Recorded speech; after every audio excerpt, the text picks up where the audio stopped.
Merhaba değerli dostlar. Songül'ün Tatlı Dünyası kanalına hoş geldiniz. Bugün sizlerle birlikte harika bir doğal öksürük kesici tarifi hazırlayacağız.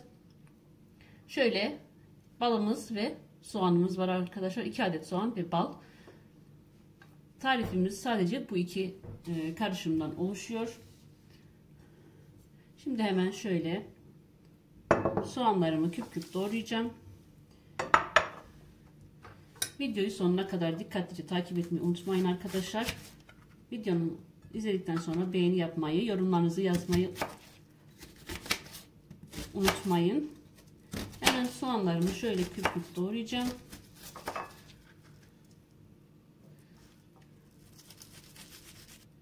Bu tarifi 1 yaş üstü çocuklarda doktor kontrolünde kullanabilirsiniz arkadaşlar. Kesinlikle bir yan etkisi yok. Herhangi bir maddeye, bir gıdaya alerjiniz varsa da yine doktor kontrolünde kullanabilirsiniz. En doğal öksürük giderici tarif arkadaşlar. Deneyi yapılmış. Yapılan deney sonucunda hastalık sırasında boğaz enfeksiyonu bu tarifi uyguladıklarında insan boğazından alınan kültürde bakteri yoğunluğunun hızla düştüğü gözlemlenmiş arkadaşlar. Kesinlikle denemeden yapmayacağım bir tarif. O yüzden denenmiş. Oldukça da faydası görülmüş bir tarif. Sizlerle de paylaşmak istedim. Soğanlarımı şöyle küp küp doğrayacağım.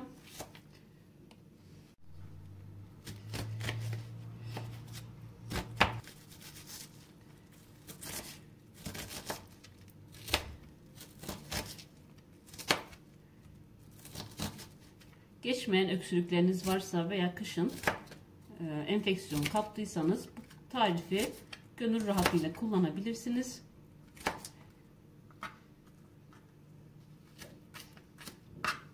Şöyle soğanlarımı doğradım arkadaşlar. Şöyle bir kavanozda hazırlayacağım. 3 kaşık bal, 3 yemek kaşığı bal kullanmamız gerekiyordu. Benim de kavanozumun dibinde yaklaşık 1 yemek kaşığı bal var.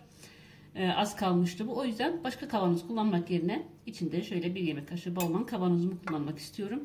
Üzerine 2 kaşık daha bal ekleyeceğim. Toplamda 3 yemek kaşığı bal koymamız gerekiyor. Şöyle hemen doğramış olduğum soğanları şöyle kavanozumun içine koyuyorum. İnanılmaz kolay, çok basit bir şekilde hazırlayacağınız bu karışımla kışın çok rahat atlatacaksınız. Hem geçmeyen öksürüğünüzü hem de boğaz enfeksiyonlarınızı çok rahat atlatabilirsiniz arkadaşlar. Şöyle kavanozuma hepsini koyacağım.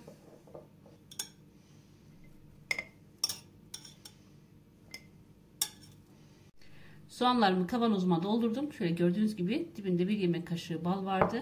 Şimdi 2 yemek kaşığı daha ekleyeceğim.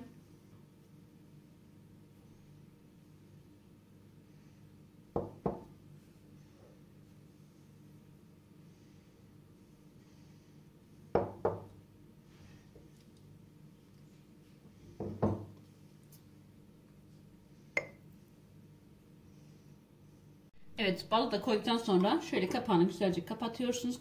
Kapalı bir şekilde şöyle bir alt üst de yapabilirsiniz. 8 saat, en az 8 saat arkadaşlar oda ısısında bu şekilde beklemesi gerekiyor. Ondan sonra süzüp suyunu afiyetle içip şifa bulursunuz inşallah. Şimdi ben bunu bir akşamdan yapıyorum. Bir gece bekleteceğim. Evet değerli dostlar, şöyle soğan ve bal karışımını bir gece beklettim. Hemen şimdi şöyle kapağını açıyorum. Şöyle süzgeçten geçireceğim.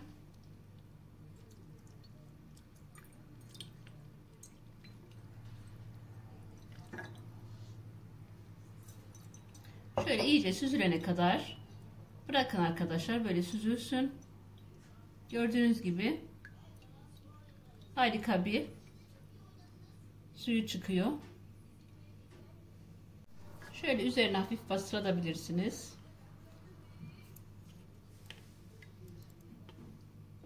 Evet değerli dostlar, şöyle doğal öksürük şurubumuz hazır. Rahatlıkla içebilirsiniz. Tabi herhangi bir maddeye alerjiniz varsa dikkatli olmanızda fayda var arkadaşlar. Evinizde bulunan malzemelerle harika bir şekilde hazırlayabilirsiniz. ve tüketebilirsiniz.